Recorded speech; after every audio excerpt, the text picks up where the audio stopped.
Town of Irondequoit Board for May 16th, 2017. Visitors are invited to join the board members to recite the Pledge of Allegiance.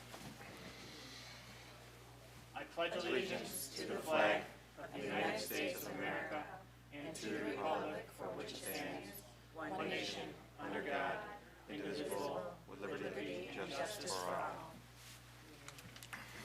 Roll call. Councilwoman Barnum. Here. Councilwoman Hush-LaRae. Here. Councilman Perticone. Here. Councilman Weiner. Here. Supervisor Seeley. Here. Attorney for the town. Here. Thank you, Madam Clerk. We have a modest agenda tonight. We have some nice pre-meeting ceremonies that I'm looking forward to, and also a handful of public hearings that might interrupt our board meeting as we have to do them in a set time by law. A few remarks as I start. As many of you know, on May 12th, I declared a state of emergency for the town of Irondequoit in response to the rising floodwaters along the three bodies of water that border Irondequoit. Along with the supervisors of Penfield and Webster, I immediately executed an emergency order temporarily regulating speed along Irondequoit Bay. Effective 5 p.m. last Friday, all vessels on Irondequoit Bay must travel at an idle speed when within 500 feet of the shore and create no wake. All vessels on Irondequoit Bay beyond 500 feet from the shoreline must travel at a speed not exceeding 5 miles per hour, and a similar order was issued in the towns of Penfield and Webster. The town will remain in a state of emergency until we determine that waters have receded below flood level and do not pose an imminent risk to public health or private property, or public property for that matter. And we will be working with Penfield, Webster, and the Sheriff's Office to distribute informational literature to boaters about the temporary order, and we thank them in advance for their cooperation. Over the past month, the town DPW, who has certainly been busy this year, has provided residents with tens of thousands of sandbags, thanks to the assistance of the State of New York, County of Monroe, and our friends at the United States Army National Guard. Not to mention dozens of residents who have come and helped bag the sand and distribute them, and we're thankful for their efforts as well. Sandbags continue to be made available for residents at our operations center at 2180 East Ridge Road. As always, please call our dispatcher at 336-6090 for additional information. I just want to take a moment. 2 weekends ago, we celebrated our Invigorate Irondequoit, our town cleanup, and despite the inclement weather, we still had a great turnout.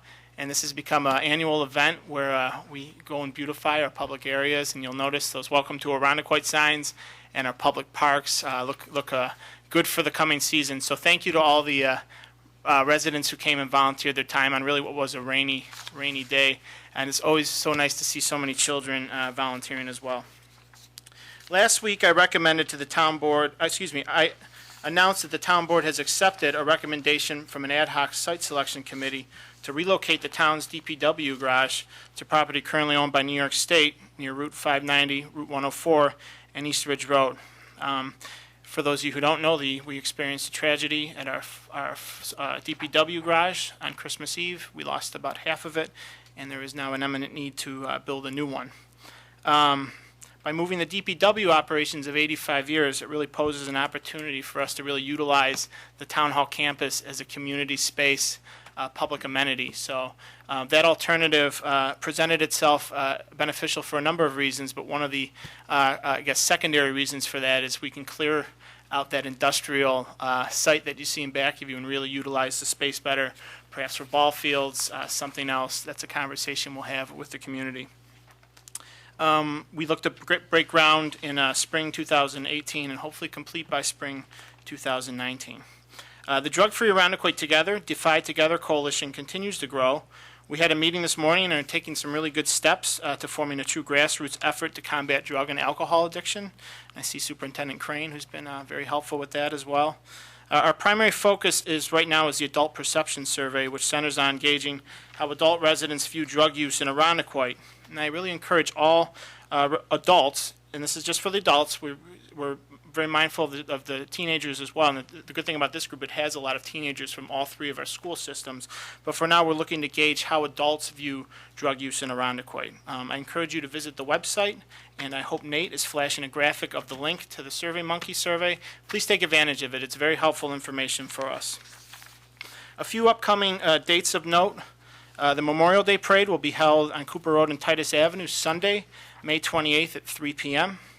On Memorial Day, the Monday, we will hold a 7 p.m. flag raising ceremony at Town Hall, our Veterans Memorial, and a 9 a.m. observance at the town cemetery.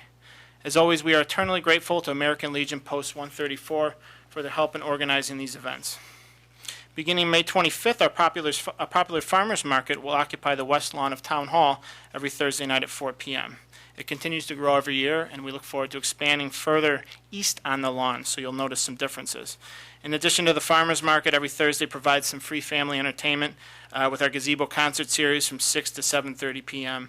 And as always, we are continuing our Movies Under the Stars series. We think we have 4 evenings this summer. For more information, call 336-6034 or visit the town website. This coming Friday, May 19th from 6 p.m. to 8 p.m. is Family Fun Night at McAvoy Park on Empire Boulevard. Your family will have free reign on the turf to play however you'd like. We'll have sports equipment, but feel free to bring your own as well. We'll have DJ music, bouncers, airbrush tattoos, and more. This coming Saturday, the town of Arundecoit will host a paper shred day. Residents can bring their documents to be shredded and disposed of.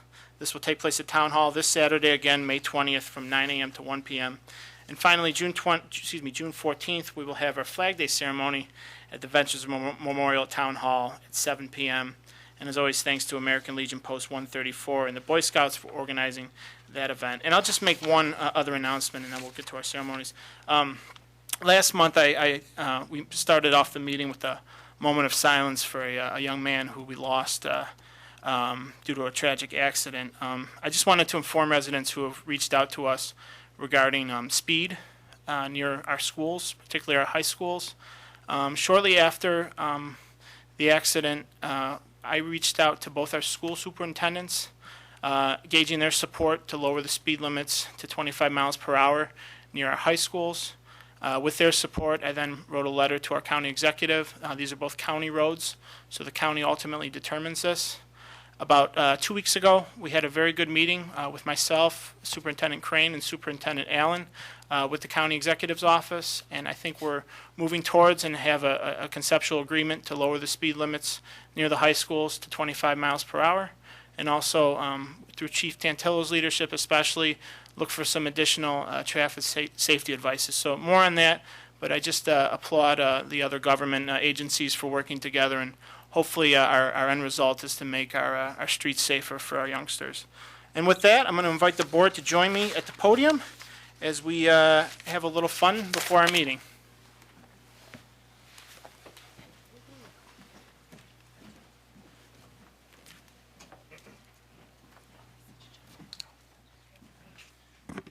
Okay, so while the board joins me, we'll start with the west side first. I started the trend on Twitter as Titletown, New York State, because our youth athletic teams, our high school athletic teams, really had a phenomenal winter season.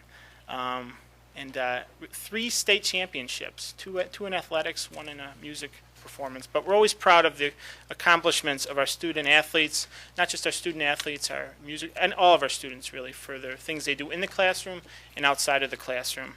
I'm happy that tonight we're going to be joined by 2 of our state championship teams, one from East Arundecoit, one from West Arundecoit.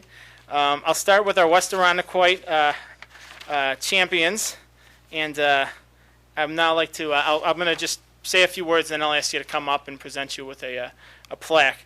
But as for those of you who have been living under a rock, but you would know that the West Arundecoit boys basketball team had a spectacular season this year under the leadership of rookie coach Chris Carden. Before I just go on to the team, a note about Coach Carden. I can as long as I can remember basketball, I can remember Coach Carden. Believe it or not, looking at my physique, you might not believe this. I used to play basketball up until my junior year, and Coach Carden was always an integral part of my life, and he's been an integral role model for so many people, probably in this room, but really over the past 25 years. So I take special privilege in honoring him, because I know this meant a lot to me, my family, but also probably a lot of people in Arundecoit and beyond. But on to the boys, on to the team. The boys basketball team lost 1 game this year, I believe. Unfortunately, they lost 2 games. Excuse me, they lost 2 games. Their final game, but when they were state champs, they had only lost 1 game. They are the New York State Class A champions. They are the 2017 West Regional champions, the 2016-2017 Section 5 Class A1 champions, the Division II champions, the champions of the Rush Henrietta Christmas Tournament. You get the trend. Some individual accolades for the team, and I watched this team a few times over the course of the year, and what a spectacular group of young men. And kudos to your parents for doing a good job raising you. I was at the game in Binghamton, and the way you carried yourself with humility and dignity, I definitely took note.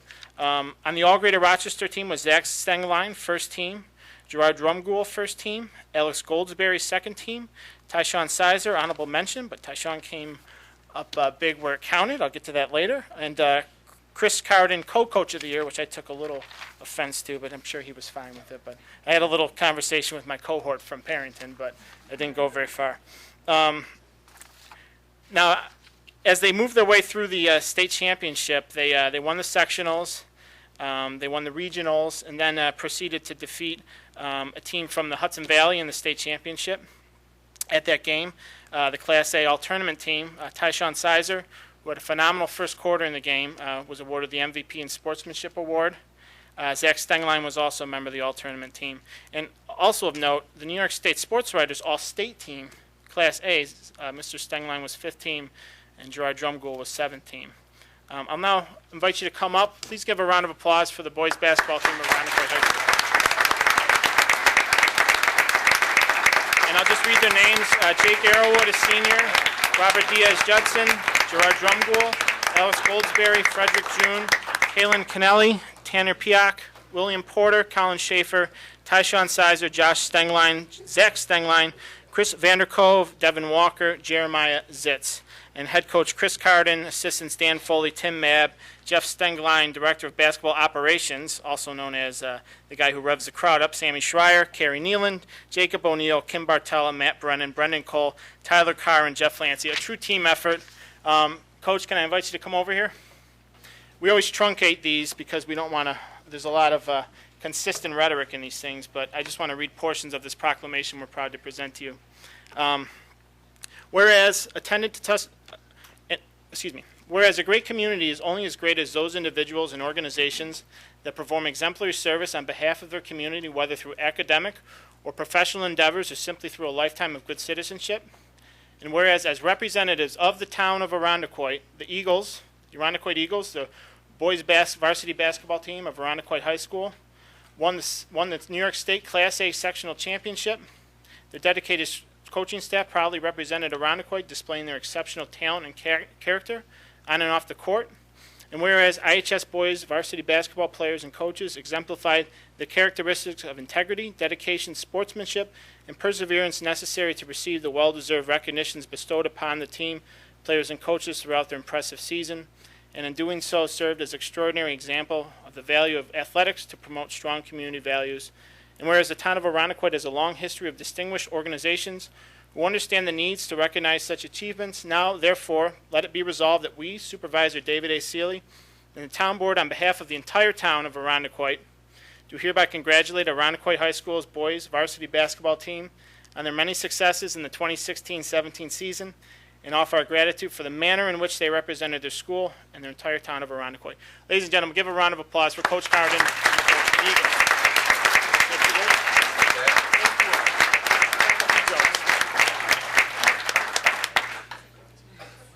I'd just like to thank David and the town and Superintendent Crane for giving us the opportunity to not only participate but do it first class, taking care of us when we're going down in Binghamton with the hotels and the bus and everything.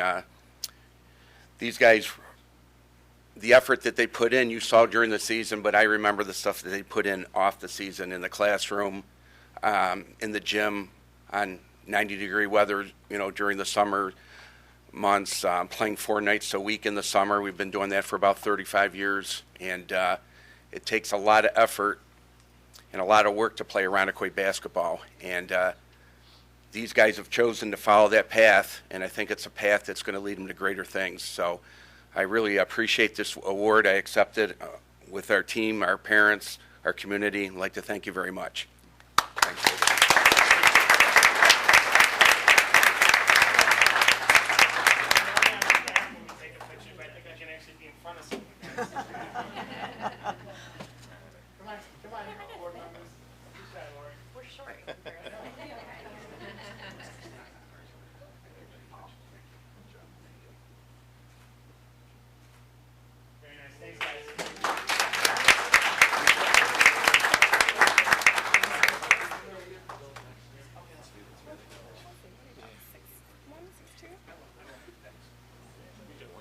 Here you go. Don't forget this. It's worth money. Don't sell the frame. Thanks, guys. You are excused. Bye, guys. Have a good night. Take care, guys. Congratulations. Good luck to you. Until next year, right? Well, thank you, parents, as well, and family members for being here and sharing this with them. Okay. Now on to our state champions from the east side of town. You know, it's not often we celebrate. You know, we're happy to celebrate when our sports teams, athletic teams, whatever, win a regional championship, a county championship, sectional championship. State champions, that's very rare. National champions, on the other hand, I might be the first town supervisor ever to recognize a national championship athletic team, and I'm very happy to do so today. Under the leadership of Coach Annette Fess, Eastridge's cheerleading team really won everything. They didn't lose. I looked, and everything in here says finished first place, finished first place. And that's not easy. You know, I commend our boys basketball team, right? They're playing head-to-head, and it's very hard to amass a season like they did. And it's terrific stuff. But to finish first at every competition where there's dozens of teams, and I believe I'm right, but that's really phenomenal. And it's a test of the discipline that the cheerleading team in Eastridge has, the hard work, because cheerleading is not an easy sport. It's discipline, it's tremendous athletic ability, that which I could never do.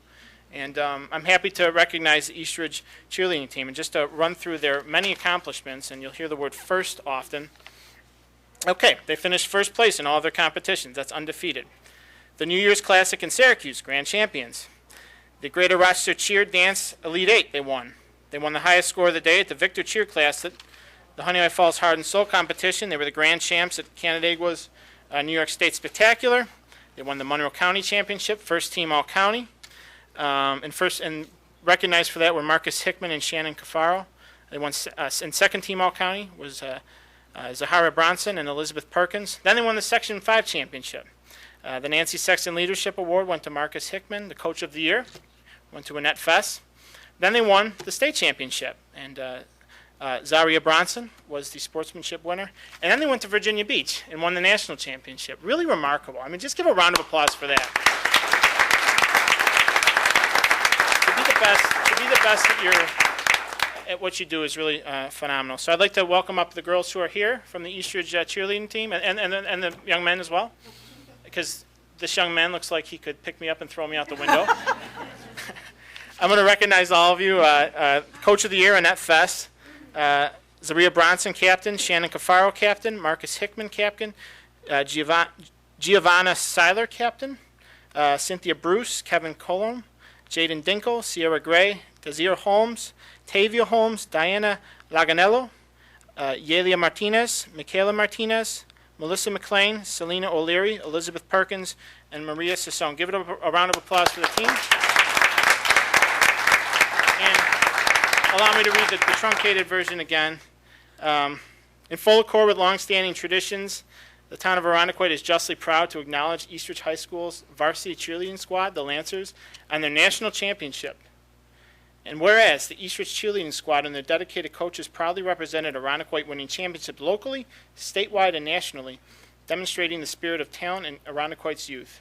And whereas the Eastridge cheerleading squad and coaches exemplified the characteristics of integrity, dedication, sportsmanship, and perseverance necessary to receive the well-deserved recognitions bestowed upon them, players, coaches throughout their impressive season, and in doing so served as an extraordinary example of the value of athletics to instill strong values in our community's youth. And whereas the town of Arundequoit again has a long history of distinguished organizations and understands the need to recognize such achievements, now therefore let it be resolved that we, Supervisor David A. Seeley, and the town board on behalf of the entire town of Arundecoit, do hereby congratulate the Eastridge cheerleading squad on their many successes from the 2016-17 season and offer our gratitude for the manner in which they represented their school and the entire town of Arundecoit. Round of applause, everyone. You want to say a few words? I just wanted to say thank you for recognizing us. I apologize we don't have more of our team. They're actually back at the school right now working a fundraiser because we're already starting on next year, so I only brought my captains with me. But this was an amazing year for us. It's one we'll never forget. We really just wanted to win Section 5 championship, and to go on and win states and nationals was just a dream that we would have never dreamt. So thank you so much for this recognition, though it means a lot to us. Very nice.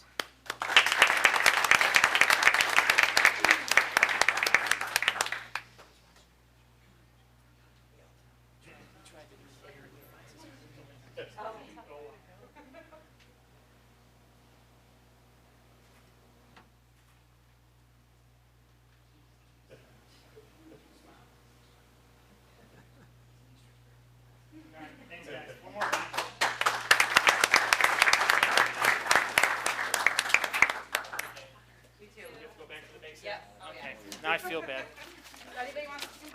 Okay, one more special recognition. Our special police have been waiting patiently, and I'm going to now invite Chief Tantillo for control of the podium.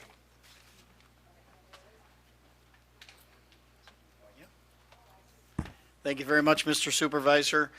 Tonight we want to take the opportunity to recognize a group of volunteers that work with us very closely in the Arundecoit Police Department.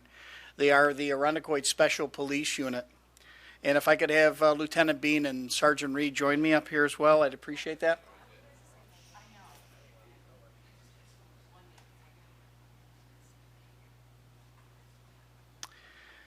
These group of volunteers are kind of the unsung heroes. They assist us with a number of special events and community projects that the Arundecoit Police Department is responsible for. You may see them working traffic points at the 4th of July parade, the Memorial Day Parade, Winterfest, and a variety of events that occur at the Town Hall campus and in other community locations. When you consider the fact that we have to staff some 24 traffic points in order to safely operate, for example, the 4th of July Parade, it really stretches the capacity of the police agency to staff those positions, maintain our road patrol responsibilities. So this group has been exceptional to us in making sure that we do that safely and professionally. They donate hundreds of hours a year to the programs, projects, and special events that we host. So tonight, it's certainly my privilege and honor to recognize these dedicated individuals who leave their families to assist us for no compensation other than the fact that they know they are doing good for their community. So at this time, I'd like to call upon Sergeant Reed, who is the liaison officer for the Arundecoit Special Police, for some comments and the presentations of the certificates. Thanks, Chief. I'd just like to, again, thank the men and women that again, volunteer their time to this community, to our community, to support the police department, as well as all of the events that the town hosts. They help us maintain safety, provide information, and again, are able to assist us in facilitating all of these various events, so the residents and our visitors can safely enjoy the parades and events that we host. On top of that, we also have monthly meetings, and this is a little bit of a recruitment plug. We do have openings in the Special Police. I've had the pleasure throughout my entire career here to be able to work with this group, helping them with trainings and presentations. So not only do they volunteer, we give back to them as well. We solicit what they would like to see throughout the year as far as different law enforcement activities that we do. We do trainings, we do tours, we've been to the jail, we've been to the medical examiner's office, things of that nature. So we try to give back to this group and educate them in their interests. So with that said, again, we'd like to provide some certificates and thank them for their volunteerism.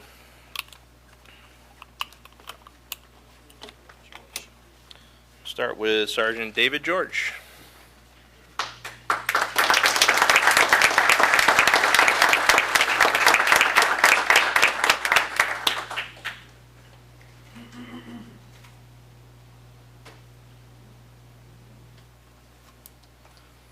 Sergeant Steve Rumian.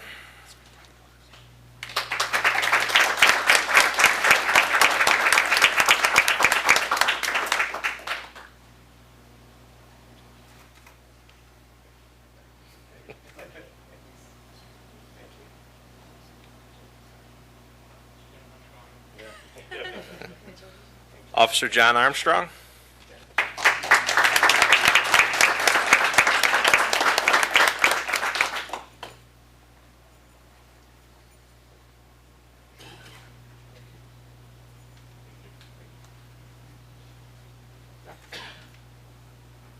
Officer Alan Fink.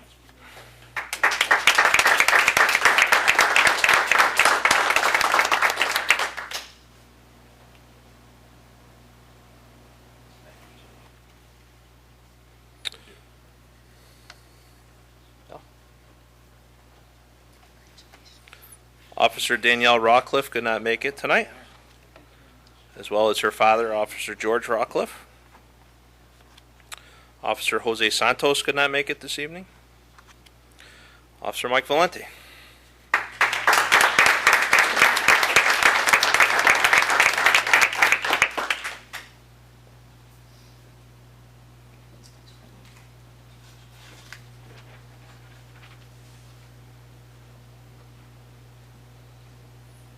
Officer Tom Wolschlager could not make it this evening. And last but not least, Officer Christopher Yandow.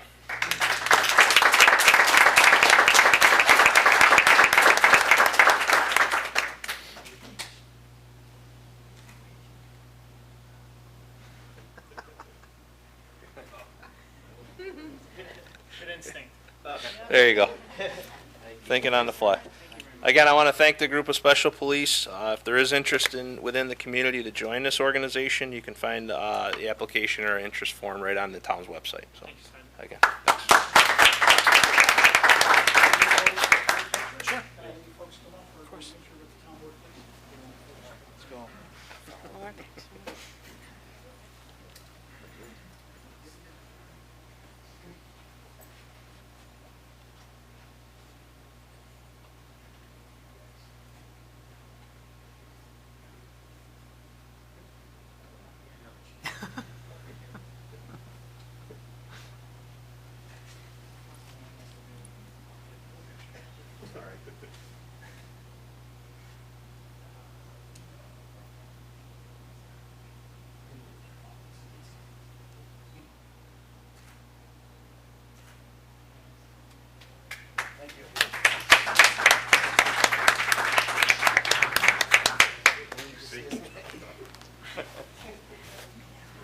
Help yourself.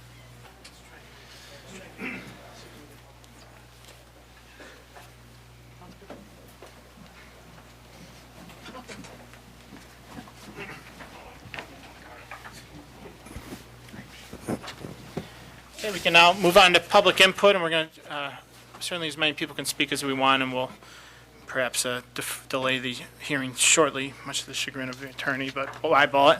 First up to speak is Ross Mandonia.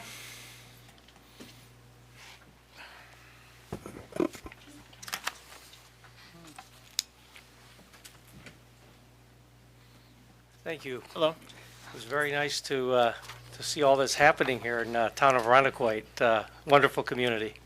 Second that. Good evening, and thank you for allowing me to express my opinions and concerns regarding the use of municipal resources for private needs.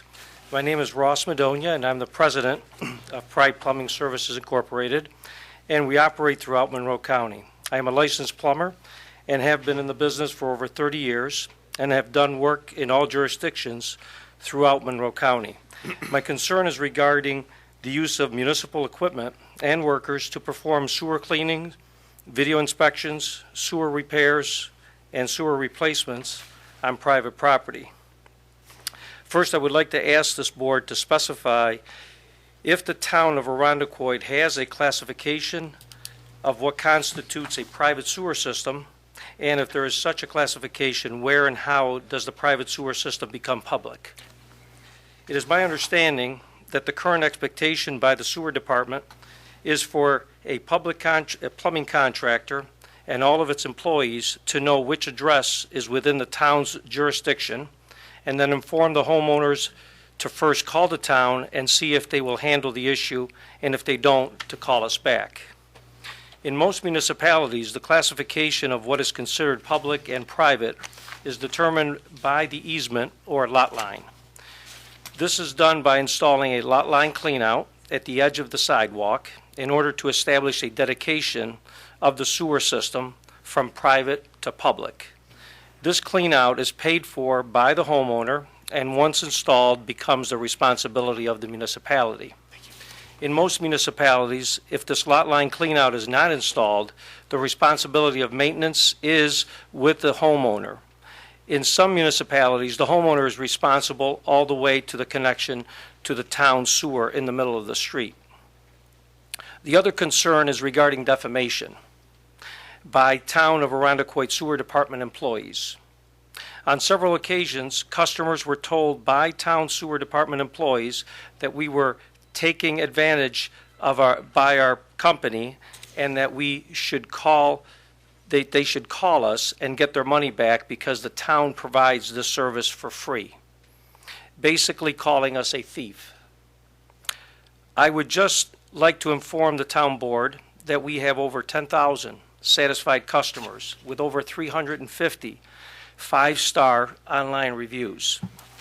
Second to none, by the way. I intend to protect our good name and reputation and will not allow defamation by Town of Arundecoit employees to continue.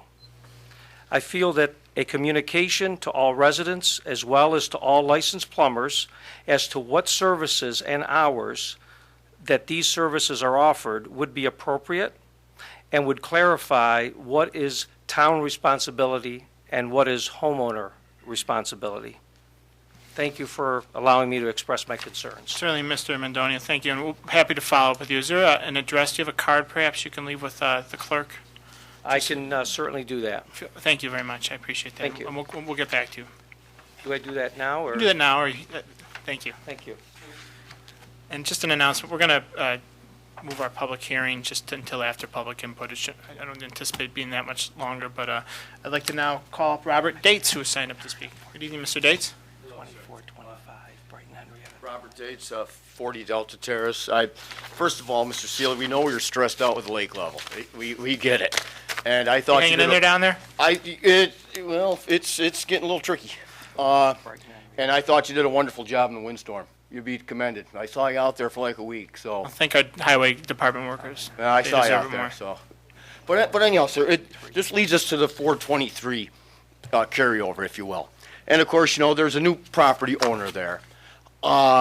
We still have concerns why 423 has not been brought down as it is, since that was voted on by the town before the transfer of the property. And the other thing, if I could, I'd like to approach and just give you these plans that were submitted to the zoning board for both 419 and 423. Thank you.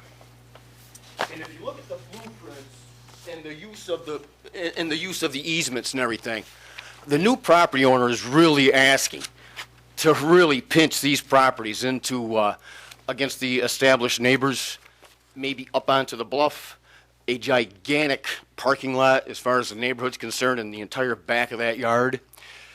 And the feeling with the neighborhood is that property, if allowed to be built and developed as such, in my opinion, and the opinion of a few neighbors, could turn into a commercial application of a weekly rental where we would run the danger of trading an old cancer of 15 years for a new one in the future. Of a Cancun weekend on the beach, boaters, it has that plausibility of those plans. Delta couldn't handle a racetrack party driveway entrance to that. There's a lot of kids that walk that street going to the tot lot. There's a lot of walking traffic in the evening on beautiful summer nights.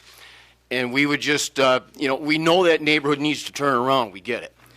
But I'm not so sure this application would be a benefit to that neighborhood. If you look at those blueprints, I've stood on the trail and measured off how to squeeze those properties into those two parcels. I can't do the math. It's very tight. I don't think the drainage can handle it. The bluff in front of those properties is another issue, starting to wash away a little bit. I just think, and I know this isn't the proper forum, I get it. We'll be at the zoning on June 5th. It's been tabled. But it's just, I just wanted to bring it to the town's attention because I know Mr. Perdico knows that area very well through there, that stretch. I just would not think it just does not smell of a neighbor situation. That could be more of an abused, we're here to party and have fun and just neighborhood be damned. And that's all, that's the concern for the moment, sir. Okay. Thank you you, very sir. much. Anyone else who has not signed up wish to address the board for public input? Okay, hearing none. We will now move on to our first public hearing. Please allow me just to collect myself here. Madam Clerk, would you please call the first public hearing? Public hearing number 1 on the matter of adopting the 2017 Arundecoit Community Development Block Grant Program. May I have a motion to open the hearing? In a second? Second. Thank you. Every year, we go through our annual community development block grant process. As folks know, we are what's known as an entitlement community of over 50,000 people, and as such, we are awarded a block grant of considerable resources from the federal government that we are charged with investing into the community with specific parameters. And to provide a better explanation, I'd like to now invite up our consultant, Barb Johnson from Labella Associates. Thank you, Barb. So just to give an overview of the program for people who aren't familiar with it, this money comes from the federal government. It's been around for more than 40 years. And the expectation is that town is going to get an allotment of $884. That's what the town received last year. The federal budget allocation has not been confirmed, but our HUD rep has indicated that it's safe to expect a similar allotment to last year.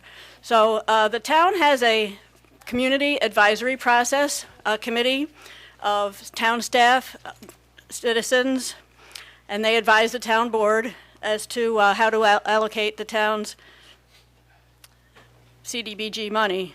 So the allocation then goes to the town, and the recommendation is for $310,000 to go to the IHIP program for housing rehabilitation. That's grants for homeowners of $4,500, and the homeowners have to qualify by income. There are several services that are being funded by this, and the amount that can be provided to services is limited by the statute to 15% of the allocation minus administration. So the services that will be funded are comprehensive housing counseling. That includes mortgage foreclosure prevention counseling. Life in Arundecoit Elder Care, that's a program that's run out of the senior center. Home Safe Home for Seniors, that's a safety assessment in homes run by Lifespan. The Senior Transportation Program, providing rides, that's run by Medical Motors. And the Arundecoit Community Cupboard Healthy Eating Program, and the town's allocation specifically goes to the organization buying healthy foods like fresh fruits and vegetables, lean meats, to supplement the food that they have donated to them and distribute to Arundecoit residents only.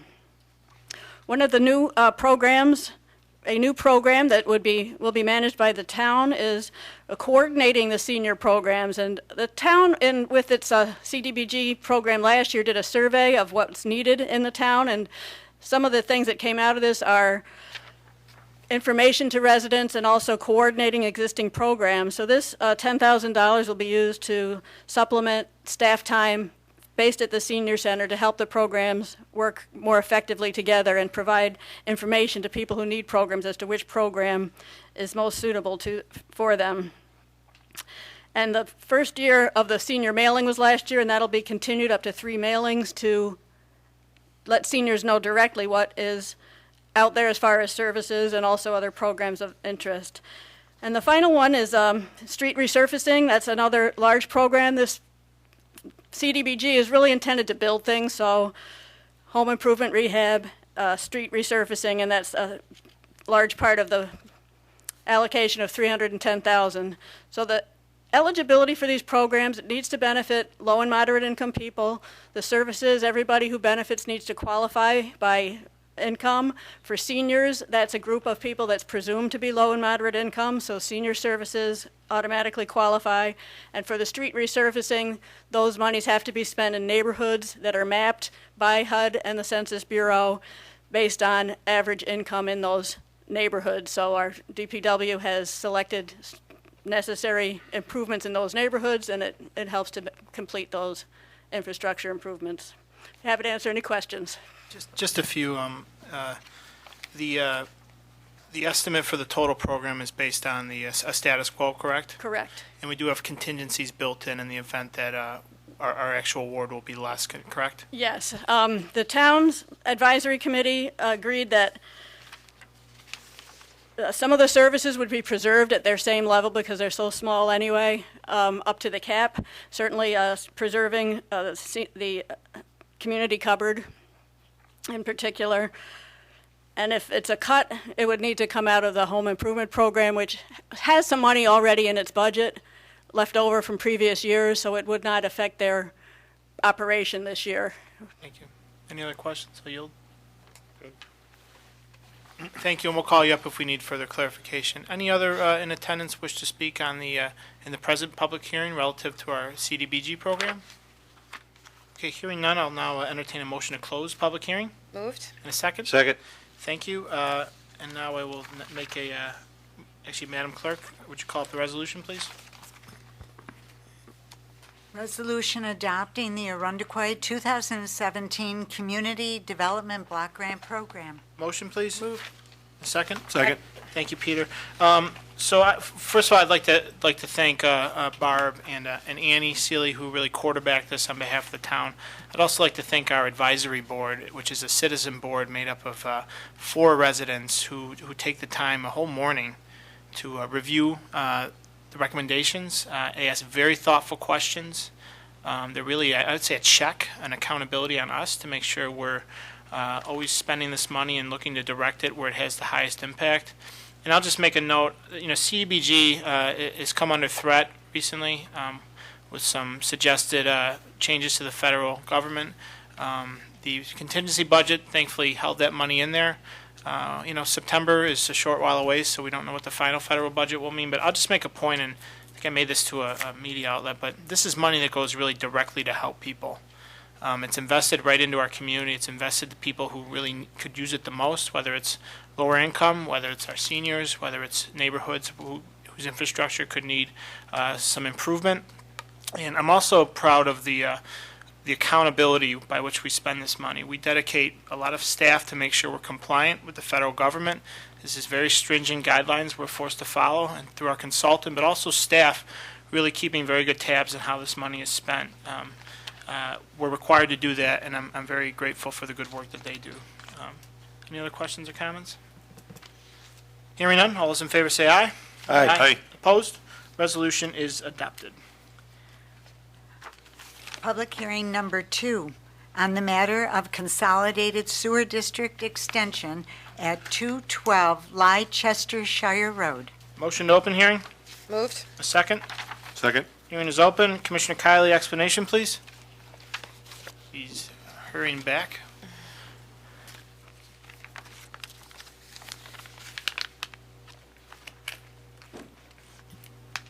Pardon me, Mr. Supervisor. The resolution before, the public hearing before the town board this evening is for an application to extend Consolidated Sewer District services to the property located at 212 Leicestershire Road, tax ID number 092.12-1-21. Thanks, Bob. And this is a routine matter that we hold when we do a sewer connection. We're required by law to do it. We offer the opportunity for residents to opine on it if they wish. At this time, any residents wish to come up and speak on this public hearing? Okay, hearing none, I'll accept the motion to close public hearing. Moved. In a second. Second. All in favor, say aye. Aye. Opposed? Hearing is closed. Madam Clerk, please call the resolution. Authorizing the Consolidated Sewer District to include 212 Leicestershire Road. Motion? Moved. And a second. Second. Thank you. And again, I'll just note this authorizes the connection of this address to the Consolidated Sewer District. Any questions or comments? Hearing none, all those in favor say aye. Aye. Opposed? The resolution is adopted. Madam Public Clerk. hearing number 3 on the matter of Consolidated Sewer District Extension at 389 Rock Beach Road. Motion? Moved. And second? Second. Okay, all in favor say aye. Aye. Opposed? Public hearing is open. Mr. Kiley, explanation, please. Thank you, Mr. Supervisor. The public hearing that has just been opened is regarding the Consolidated Sewer District Extension to the property located at 389 Rock Beach Road, tax ID number 047.19-3-27.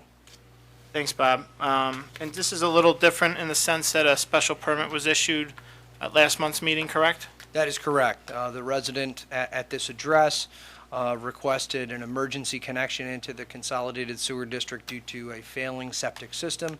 That was received and was approved by the town board, contingent upon public input and the formal adoption and acceptance of this property into the Consolidated Sewer District. So in effect, the homeowner did so at their own risk, knowing that a pending hearing and town board approval was in line, correct? That is correct, sir. Would anyone wish to come up and speak to the board on this matter? Hearing none, I'll take a motion to close public hearing. Moved. And a second? Second. All those in favor say aye. Aye. Opposed? None. Public hearing is closed. Madam Clerk, resolution, please. Authorizing the Consolidated Sewer District to include 389 Rock Beach Road. Motion? Moved. And a second? Second. This one's a little extraordinary that we do these often, but I just want to thank our staff.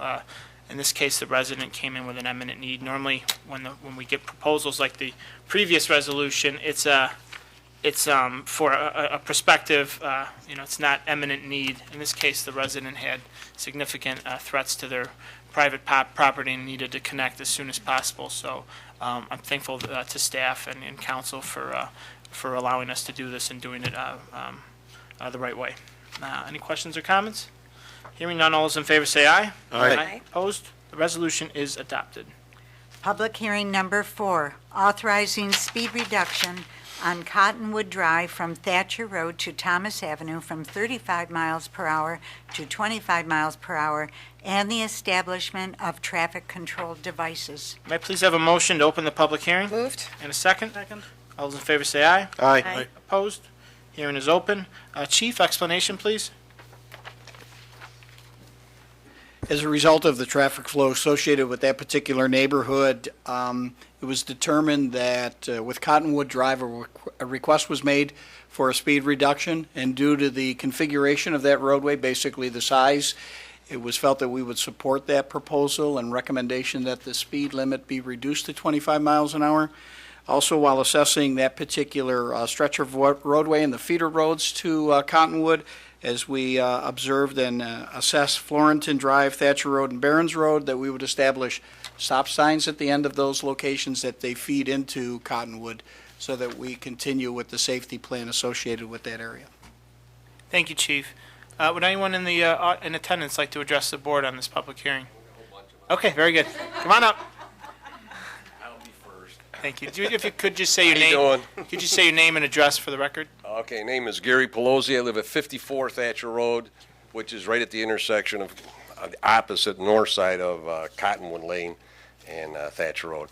Okay, I'm going to go back here. Years ago when I first moved in there, it was a two-way street, and all of a sudden became a one-way street. There's always ramifications when we made changes. And the ramifications, we ended up with faster traffic. Because nobody had to look this way anymore. And we ended up with people speeding and just like cruising through the intersection. About the 25 miles an hour speed limit, I always was under the assumption that that street always had that speed limit. I was always under the assumption that any of our side streets that do not have lineage, such as a divider line, was 25 miles an hour. Maybe the town ordinance or law should be all roads are 25 miles an hour unless posted otherwise. Okay? All right. I'm in favor of 2 of the 3 stop signs. I'm in favor of the one at Barron's and Floralton, heading west. I am not in favor of the one at Thatcher Road by the fire hydrant. Okay, let's see. Okay, reasons are, okay, is one, the air pollution from the stops and the starts. Okay, I don't want it in my front of my house. Also, I'm going to have a ripple effect on the pavement. All right, I've been to this town board before you were supervisor, about the trash trucks, the absurd amount of trash trucks that are on our streets, and they are chewing up our streets, and that would also add to the rippling effect if you have these trucks stopping. And they're not always collecting on our streets. They're cutting through Thatcher to go over to Sagamore, things of this nature. Okay. Well, I've already gone on to that one. I do Cliff Notes. Oh, while we're on this subject of Cottonwood Lane and Thatcher, the damages that have been done at the entrance of Cottonwood Lane at Thatcher Road because the traffic all being forced in to go that way from school buses and the trash trucks is enormous. The whole area is all mudded up. That whole corner, that whole apron of Cottonwood Lane has been destroyed and is crushed. Any one of you can go over there and look at that, and even in heavy rains, we end up with a big mud pile. And Thatcher's the furthest north? Pardon me? Thatcher's the furthest north. I Furthest should know this. I north, grew right. up in the neighborhood. But Where the traffic would enter into things. thank you. Okay, so, also, I noticed about the entrance, I noticed the town sometimes plows the street in the opposite direction, okay? And that's because of the blade. They have a tough time getting the blade in from that way, so they come the other way. I have no problem with that, but that's the concerns about changing one road from one way or two ways to one way. Thank you very much. Have a nice evening. Good evening. My name is Hugh Reinhard. I live on, this is contested, I live on, Where does the government think you live? the government says I must live, says I must live on, I think it's still there, and I'm on Cotton, no, I'm not on Cottonwood. Where am I? Barron's. That's good. Thank you very much. Because that was challenged because the post office didn't like us living on that address, because even though our driveway faces Cottonwood, and it's much easier for us to deal with situations there, but that's neither here nor there. I'm here to support the chief's recommendation that we make changes in those streets as indicated, except I do believe that Gary has the right idea. Thatcher does not need a stop sign. People can still stop and go like blazes down Cottonwood. Cottonwood has become a street for people who are going home or going out, but they are using Cottonwood Lane as a byway. It's an easy place to get through, and they could go to other places, but they chose this. Now, I do want to remind you that Cottonwood Lane is just a lane, and I'm going to give you some photographs as I had one before. One set faces north, and the other side, Hi, how are you? faces south. Now, why did I do that? Well, I couldn't do it both ways at the same time, so you'll have to suffer with me on the size of the picture. But the point being is that we have a street, a lane, that does not have sidewalks. So the pedestrian traffic is required by virtue of this situation to work, live, walk on a street without sidewalks. And I'm not pleading for sidewalks.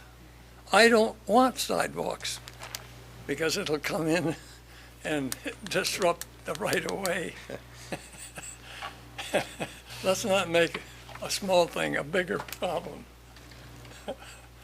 But I do agree that we should get together on this and take 2 of those streets, put stop signs in them, drop the speed limit, or make the speed limit known, so that people know that this is a street that they must drive at 25 miles an hour. Frankly, I prefer 20. And the reason I say that, and I'll then leave you with your thoughts, is that we have so many children that are there. They can play in the driveway. They can play in the yard. The yards aren't that big. But we have a 2-year-old next to us. We have the house next to them. They have 2 new babies. Across the street, they have a new baby and a 5-year-old. And next to them, they have 2 not quite teenagers, but and around at the opposite our house, there is a couple of other small children. Now, if you're saying, well, that's a nursery and you have a lot of those, no. We have across the street people who are retired, and I'm retired, and I'm concerned. So I'm asking the board to consider the right thing, if I may use that term, and make the changes so that we can rest a little easier with these situations. Thank you. sir. Thank you.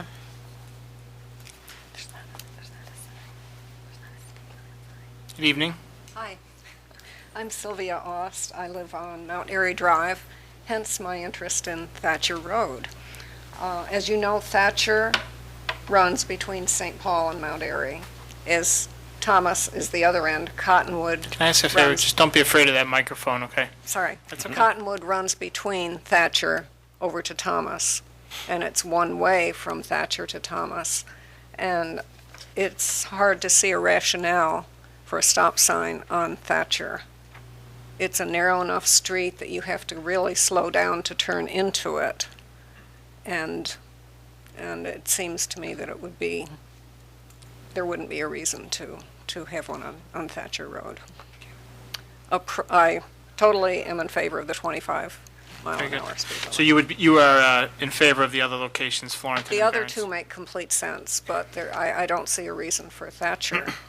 Okay. Because the street is one way, there's not going to be anybody coming out of that street onto Thatcher. Thank you. Yeah, thank you.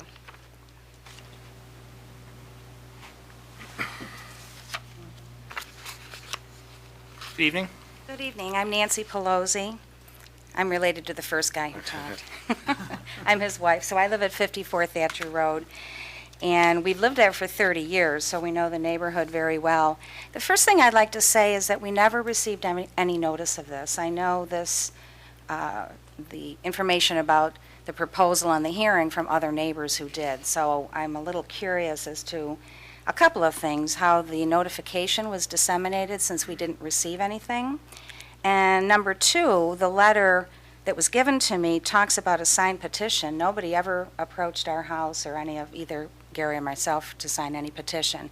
And I think that some of our other neighbors can attest to the fact that they never saw a petition either. So I just want that to be stated for the record. I support all of the recommendations except for the stop sign on Thatcher Road. I just don't think it's necessary. If people are coming down Thatcher Road from St. Paul Boulevard and they're heading west, if they wanted to turn onto Cottonwood Lane, and that seems to be the issue, is the narrowness, because it really is just a lane, it's not a drive. It's so narrow that people have a hard time, negotiating the turn. You just have to slow down to turn onto Cottonwood Lane. You could never take that corner at 35 miles an hour because it's so narrow. I don't see any purpose at all to the stop sign on Thatcher Road. I support the stop signs on Florentine and on Barron's. That makes sense. Those are streets that are ending at Cottonwood Lane. Thatcher Road does not end at Cottonwood Lane. And I support the 25 mile an hour speed limit too. I think Hugh made a good points about that. Thank you. Thank you. And if you permit, Chief, could you just clarify our notification, how we go about for this sort of proposed amendment Yeah, to local law? absolutely. Using the radius of 500 feet for that neighborhood, over 200 letters were sent out. So I will look at the mailing list and see why 54 Thatcher was not on it. But in excess of 200 letters were sent out. So I apologize for you not getting it. And I'd have to see why that occurred. Go ahead. Oh, and the petition. The second point was the petition. The petition was circulated by residents in the area, so we didn't have any control over what homes they went to, or if perhaps they went to your home and maybe you weren't at home when that was circulated. But that was generated by members of, if you will, your neighborhood, and bringing that request and this information to our attention. And can I? Go ahead. Are we talking about a stop sign on Cottonwood, or are we talking about a three-way stop on Thatcher and Cottonwood? But this particular point, the recommendation is for Thatcher Road, because one of the anecdotal comments that was made to us was in regards to cut-through traffic. And as I sit there and watch the intersection, or other people do, if somebody comes to the intersection of Thatcher and Cottonwood, it's true, there's nothing that's going to come to them, if you will, from the right or from the north. But if you happen to have people in the roadway on Cottonwood, because it is so narrow, whether they happen to be walking, riding a bike, or something of that nature, it's going to require a vehicle to make the stop and look before they make that turn. Because one of the concerns, and we've heard it over and over, is the fact that the street is so narrow. So at this particular point, if somebody is driving, not required to stop, and makes the turn and makes it short or cuts it short, and somebody happens to be on Cottonwood, that could potentially be a dangerous situation. That was the assessment associated with that request. Thank you, Chief. Miss, would you like to speak? And as you're coming up, I'll just note one of the good things about law requiring us to do the public hearing is it is a check on the petition process, knowing that a petition might not capture your whole neighborhood. So it's a check on that process, and it's why we go through it, really, just to make sure people, all people have the opportunity to express their opinion. Ma'am. Hello, my name is Judy Chapman, and I live at 57 Thatcher Road, which happens to be right on the corner of Thatcher and Cottonwood. So I'm well aware of the traffic issues there. I do support the proposal for 25 miles per hour. I do not agree with having a stop sign that is going on Thatcher. What we have observed is when people are coming from Mount Airy and going east on Thatcher, there is a blind corner turning onto Thatcher Road. And that's where I've seen the problem. There's enough foliage there that if you are making a right-hand turn onto Thatcher Road, you cannot even see down Cotton Lane. So I think that is more of an issue than people turning on Thatcher and making a left-hand turn. Another problem, the street is one way.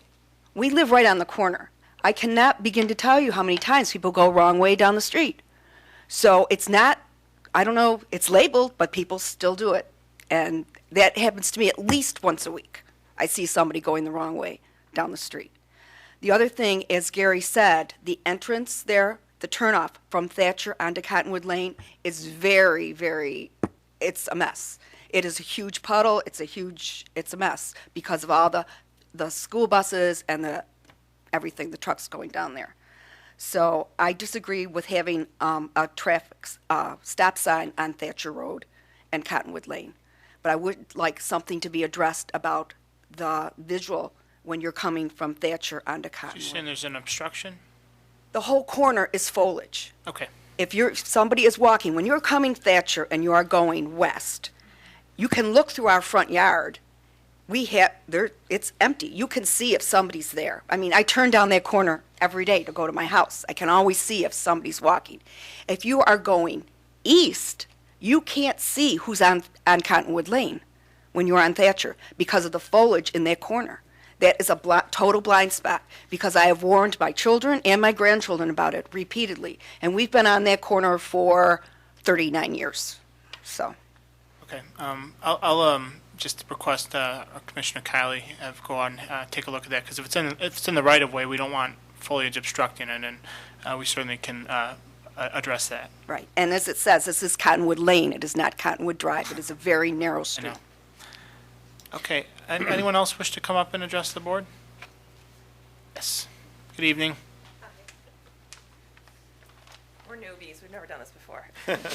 Most people haven't. My name's Jennifer, and with my husband Tom, we live at 109 Thatcher Road. You mind stating your last name? I'm sorry. Thompson. Thank you. 109 Thatcher Road. I agree with everything except for the stop sign on Thatcher Road. Our street is 0.2 of a mile long. I can count on one hand, I've lived there 16 years, on one hand how many times I've gone down Cottonwood. I just go to Mount Airy, scoot down to IGA Haramas. I think it's ridiculous to have for me stop 0.1 of a mile from St. Paul and then again at Mount Airy. I'm all for the 25 miles an hour. What do you think? Yep, I'm for the 25 miles an hour in Cottonwood Lane. For the stop signs on Thornton and Barron's. I guess I don't see the need to have a stop sign on Thatcher Road. It's a sharp corner as it is, and so as somebody mentioned, you can't go any faster than 20 miles an hour on that corner to get on Cottonwood. So you're slowing down as it is. I agree with the foliage comment you made. Coming from the east, it's very hard to see around that corner. That's always been an issue. Yep, I agree. Yep. So I'm against the stop signs on Thatcher Road too. Okay. Thank you. Thank you. Thank you. Anyone else wish to address the board on this? So obviously, Mr. Devlin? Of course. Greg Devlin, Carroll Drive. Looks like you have universal agreement on this. I don't live there, but I do agree with the 25-mile-an-hour speed limit, and I agree with the gentleman's comment earlier. I think it's time we establish a town-wide 25-mile-an-hour speed limit unless posted otherwise. I think about all the streets we have here. We don't have any streets that are large, and we have very few boulevards. I think a Daly Boulevard or Rogers Parkway where they're divided, but it's still a narrow street going in each direction and such. We need 25 miles an hour as a town. The city has a 30-mile-an-hour speed limit citywide. Why can't we have 25? We have our streets are smaller, they're more circuitous, they're up and down, more hilly and such like that. It would be safer, and maybe a 25-mile-an-hour speed limit will have people doing 35 instead of the 45 they do right now, if you think about it. So I don't know what that process is, but every year, as I go to these town board meetings, there's several of these that happen every year. Why not just bite the bullet and get it done for the good of the whole town? Thank you, Mr. Devlin. Thank you. Anyone else wish to address the board on this topic? Yes, sir? Evening. It was my petition. Excuse me, ma'am. Do you mind just stating your name and address? Lou Berenz, 37 Cottonwood Lane. Forgive me. It was my petition.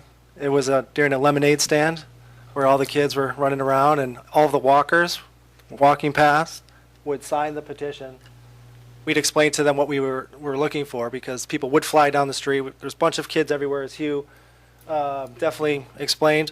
I think the main points have been said. I think why not have a third stop sign? When our kids are walking up Cottonwood North, it's blind in both directions if they turn, especially blind when they're turning from Mount Airy. From Mount Airy. Yeah. From St. Paul. Not from St. Paul, but if there's no stop sign, then they're kind of cruising around that corner. It's a tight corner, but still they might be cruising. And my little 5-year-old's also cruising on a scooter, in the same direction. So what's the big deal of another stop sign? Maybe 30 seconds off your trip to Hermas versus someone maybe getting hit by a car.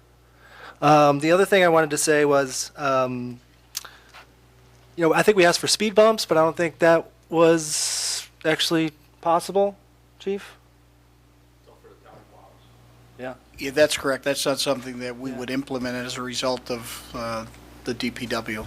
Because 25 miles an hour is still really fast down this really short lane kind of a street. So I would say 15 miles an hour. Why not? Why not slow them down even more? If it's just this one particular street, and I also would back up doing a town-wide 25-mile-an-hour thing too. If we're not able to do that, maybe a children at play sign. Maybe that would help too. Okay. Well, that couldn't hurt either, huh? And I think that's pretty much it, so thank you for your time. Thank you. Anyone else? Okay, I think what I'm going to recommend, and with the board's approval, consensus, is to leave the public hearing open.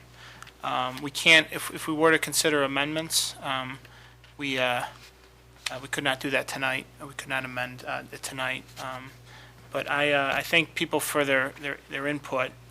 Certainly, the one concern you have is safety. I don't think anyone denies wanting to make the road more safer, and I don't know if any of the board members had opinions or. I'd also like to confer with Chief and Bob as well, and perhaps speak with some of the residents as well. Quick question, Chief. What is there? I thought I heard someone say there isn't a current speed limit sign. I don't know if that was Thatcher or Cottonwood, because there was some question as to what the current speed limit was. There is signage presently, right? Say the last part again, Councilwoman. There's current signage right now with the current speed limit, right? I can't tell you that there's one there. Okay. And in many instances with our roadways, they may not appear on every roadway and intervals because of the town adopted speed limit is 35 miles an hour. Okay. One thing that doesn't require an amendment to town law is traffic safety devices like signage and other things. So those things we're always looking to use to enhance, to make sure motorists are aware. Anyone else have any comments?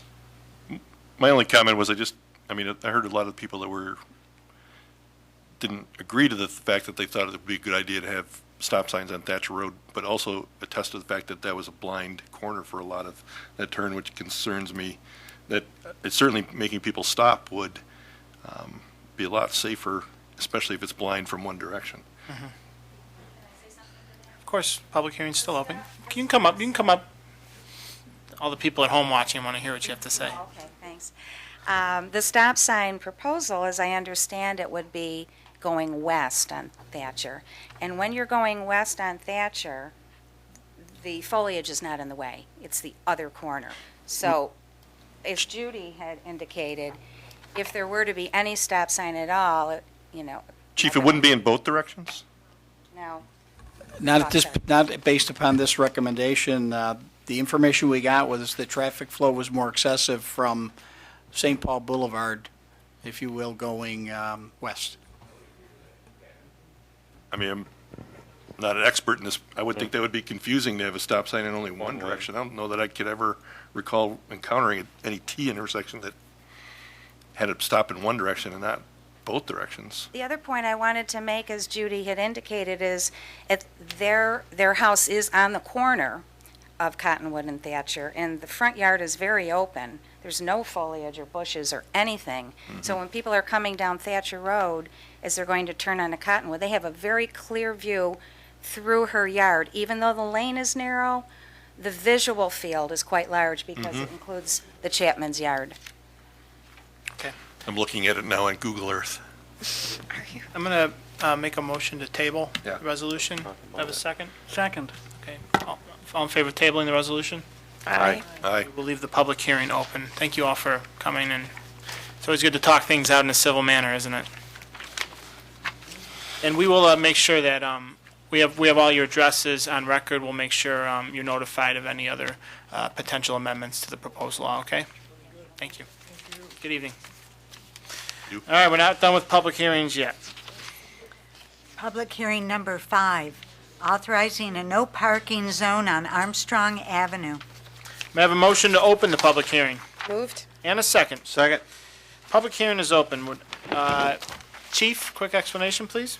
This is a no parking regulation that would be in the area of 23 Armstrong Avenue to a point 15 feet east from that location.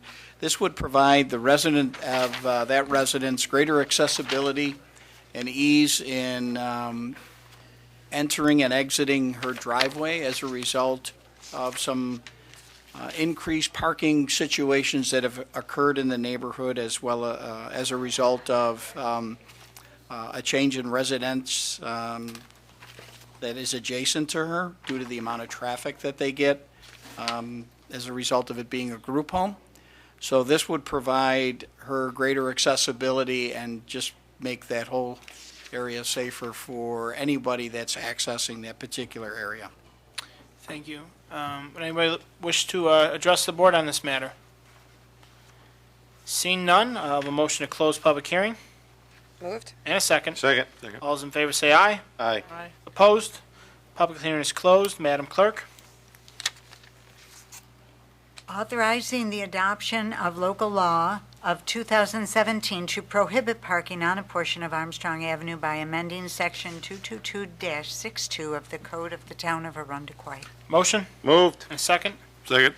Thanks. I'll just commend Chief and Officer, and also Officer Nichols, as well as Pat Pickington from my staff. This is a little bit more acute, I guess, circumstances, but certainly we want to be mindful of impacts that parking might have on a residence, and this was brought to our attention, and we deemed it, I think, necessary in order for this resident to have safe ingress and egress out of her driveway. So, any other questions or comments?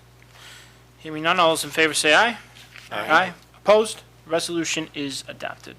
Public hearing number 6 on the matter of a proposed local law to amend Town Code 210, Article 6, Home Improvement Exemption. Motion? Moved. And a second. Second. Thank you. I'll explain this. We offer a home improvement exemption that in effect exempts the increased value of home improvements made. There's actually current law, which is in town code. It's authorized by state law that we offer this. The benefit that we actually offer is not the maximum under state law. So in order to encourage more people to perhaps take advantage of this and perhaps make home improvements to their properties, whether it's just routine home improvements that enhance property value for long-term benefit, or perhaps rehabbing a house, I think what the recommendation is to provide the maximum incentive possible allowed under state law. So what this would do is, under a 5-year schedule, graduate that exemption to the maximum ability under state law. So it will make it slightly more lucrative, and this is just applied to town taxes. Anyone from the audience wish to address the board on this issue? Mr. Burns?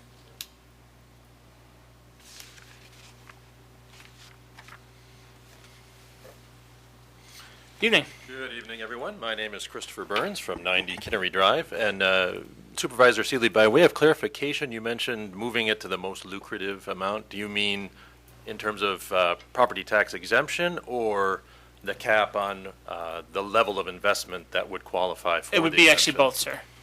Okay. It would be, I believe it increases it to 80,000 in enhanced assessed value, and the schedule would be 100% the first year, 80% the second year, 60, 40, 20, and then it would be exhausted. Okay. Well, I'm certainly supportive of that change. That being said, I came this evening to speak about the home improvement exemption because there are both some problems, if you will, with the exemption as written, both in terms of the language chosen and kind of the spirit of the exemption. And what I mean by that is the language in the exemption refers to an increase in market value as a result of the home improvements that have been undertaken. Well, the problem is the property taxes are based on assessed value, not market value. So right there's a confusion between what is being exempted, what are the benefits to the homeowner, and how to clarify that. And as you know, the crowd has thinned out now, but I think as most of us can attest, there's often a disconnect between assessed value and market value. So while the assessed value may be thought to rise as a result of an investment made in a property, that's not necessarily the case. Many times there's far from a dollar for dollar improvement on, let's say, a home expansion. If someone invests $50,000, they typically don't get $50,000 of value back. So raising the assessment by the value of that investment essentially creates a value fiction, if you will. But that being said, one of the things that I kind of latched onto was the termination of the exemption portion. And as written, it's a little bit unclear and leaves the door open, if you will, for essentially a penalty to the purchaser of a home that is being sold by someone who is still enjoying an exemption, if you will. As it reads right now, that section, the termination of exemption, says, although the exemption normally ends after 5 years, it will end sooner if the property is sold within the exemption period. If the property is sold, the exemption is not transferable to the new buyer. The exemption will end the day the house is sold, and the new owner will be required to pay the taxes which would have been exempted through the end of the town's tax year, December 31st. I'd like to propose some language that clarifies the intent and spirit, and frankly, nuts and bolts of how that might work. Here's what I propose. Although the exemption normally ends after 5 years, it will end sooner if the property is sold within the exemption period. If the property is sold, the exemption is not transferable to the new buyer. The exemption will end the day the house is sold.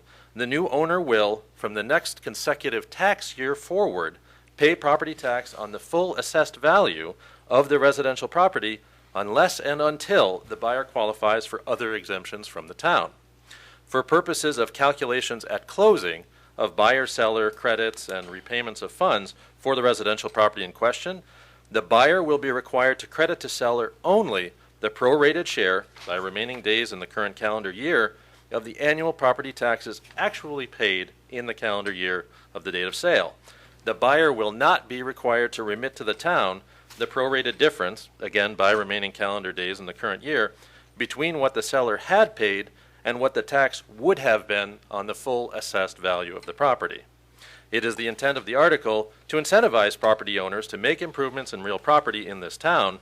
It is also the intent of this article that new property owners not be subjected to an unfair and unanticipated tax penalty in the form of effectively having to repay the town, in full or in part, for a property tax exemption that a previous owner received and enjoyed prior to the date of sale. The way the termination of exemption is written, it makes it sound like a buyer might have to pay the higher level of taxes for the rest of the tax year, and that's an unexpected penalty that I think we can agree is a disincentive to purchasing that kind of property. And I certainly hope that that model doesn't apply to properties that would fall under the senior citizen limited income exemption or something like that, where the taxes that were paid are X and that's less than the full amount, and a buyer comes in and, oh, I've got to pay the benefit of that someone else got. I certainly hope that's not the model. A lot of times the assessor does determine what the true tax is upon sale. One thing I will say is this law is, and we can certainly look into that, this law is authorized by state law. Right. Often when it's state law that authorizes the towns to adopt a law like this, it only authorizes you to do so much and craft it within certain parameters. And if council disagrees, I'll entertain a counter to that. But so if there's any way to tighten it up, that state law allows us to do that, we can certainly look into that. I would I'm sure, certainly and I'm sure invite John wrote down clarification. everything you said, Mhm. right, John? But no, it's look, Shorthand. you never want to have unintended consequences with these things. Right. This is an existing town law that was adopted in, I think, 1998. We can always look for ways to make it better within the framework of what state law allows us to do. Sure, and to the extent that anyone who would receive the exemption, either as a buyer, seller, property owner, as long as they know who's doing what to whom and what to expect, everybody's better off. Sure. So, thank you. I'll give you a copy of my suggested language. Thank you very much. Thank you. And this was, do you have anything else, Christopher? That is it. Thank you, and have a great evening. Anyone else wish to address the board? The intent was to leave public hearing open. We weren't going to take this up tonight, as we normally don't with a significant change to law like this, so we allow public input. So we're going to leave the hearing open. It was not on the agenda, so Madam Clerk, I believe we can move on with our agenda. Financial report. The 2017 financial results for the town as of April 30th. Total expenditures and encumbrances are $13,727,000, which equates to 40.2% of budget, higher than the 33.3% of the year that has elapsed. Actual expenditures are $10,523,000, and encumbrances are another $3,204,000.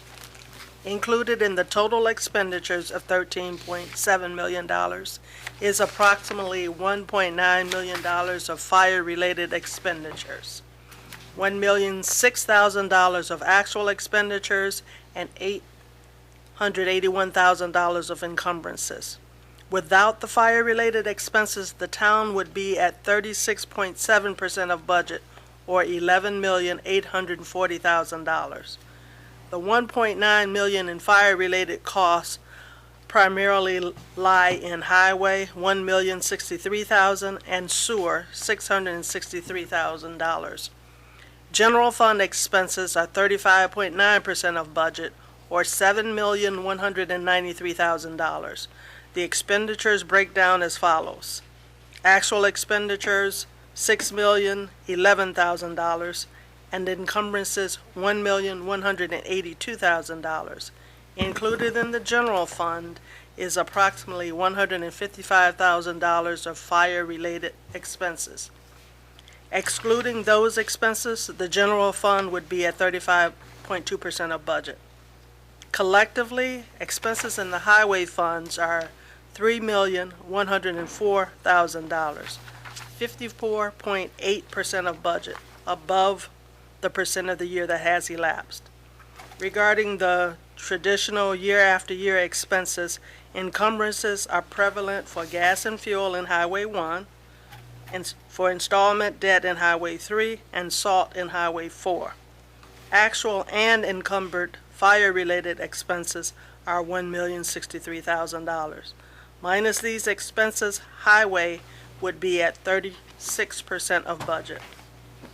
Other significant funds, the total library expenditures are 42.5% of budget, a total of $1,017,000, which includes $444,000 of debt service for the library bond anticipation note. This high expenditure percentage results from timing and should level off by year end. The sewer fund is 45.2% of budget, which equates to $1,885,000 of total expenses. The fire-related portion is $663,000. Sewer would be under budget at 29.3% if the fire expenses were excluded. Stormwater drainage expenses total $183,000, 23.4% of budget. Included in this fund is $6,000 of fire-related costs, so the non-fire-related expenses equate to 22.6% of budget. The general fund revenue as of the end of April is 65.3% of budget, a total of $12,886,000.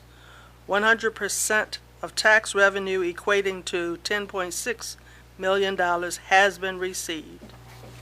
Also received is the total pilot payments due of $135,000, 70.1% of that budget. Pilot payment in lieu of taxes.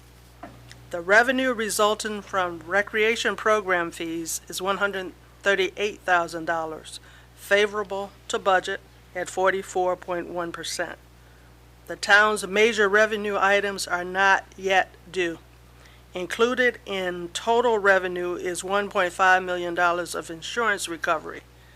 The general fund revenue exclusive of fire recovery is $11,386,000, or 57.7% of budget.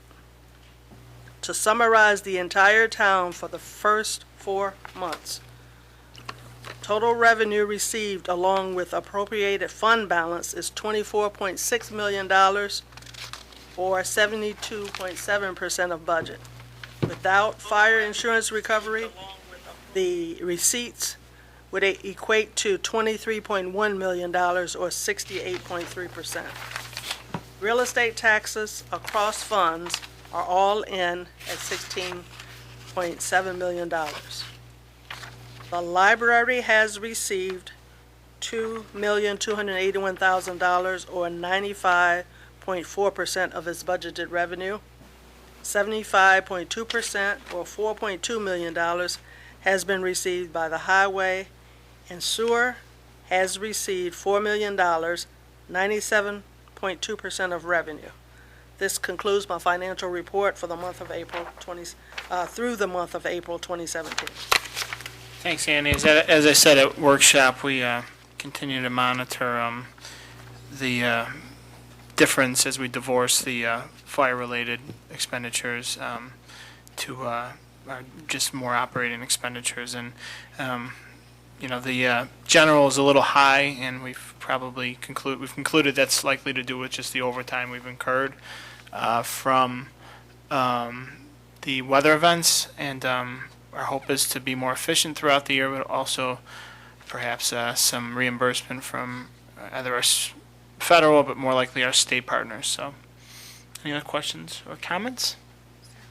Thank you, Madam Comptroller. Can I have a motion to accept the financial report? Moved. Second? Second. All those in favor say aye. Aye. Opposed? Report is accepted. Approval of minutes, April 11th, 2017, the workshop meeting. Motion? Moved. Second? Second. All those in favor say aye. Aye. And Ms. Hustler-Ray abstains. And opposed? Nay. Minutes are accepted. April 18th, 2017, the regular town board meeting. Motion? Moved. And a second? Second. Questions or comments? All those in favor say aye. Aye. Opposed? Minutes are adopted. April 25th, 2017, the special town board meeting. Motion? Moved. And a second. Second. Questions or comments? All those in favor say aye. Aye. Opposed? Resolution, the minutes are approved. Let's move on now to items for board action, I believe. Item 7, Madam Clerk. Item 7, authorizing the town supervisor to enter into a contract with AVS Valuation on the 2018 revaluation project. I have a motion Moved. and a second. Second.